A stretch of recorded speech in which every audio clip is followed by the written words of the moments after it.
مما يفعل في هذا الشهر الكريم، وهو كثرة لزوم المساجد. ذكر عن صحابة رسول الله صلى الله عليه وسلم أنهم كانوا يقولون إذا دخل شهر رمضان نلزم المساجد نحفظ صيامنا، وهذا يدل على أن كثرة لزوم المساجد فيها أجر عظيم عند الله عز وجل، ولو لدقائق معدودة بعد الصلاة أو قبلها. والمرء ما زال في صلاة ما انتظر الصلاة، والمرء ما زال تسبح له الملائكة ما لم يحدث أو يتكلم، وهكذا من الأحاديث الكثيرة التي وردت عنه صلى الله عليه وسلم. فكلما مكثت في المسجد ولو دقيقة فإن لك أجر، وخاصة في رمضان.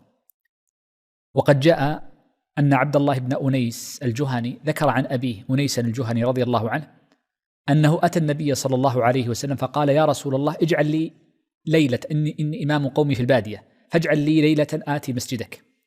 فقال له النبي صلى الله عليه وسلم: إيتي ليلة 23. قال ابنه عبد الله: فكان أبي إذا جاءت ليلة 23 ربط دابته عند باب مسجد رسول الله ولم يخرج إلا بعد طلوع الفجر.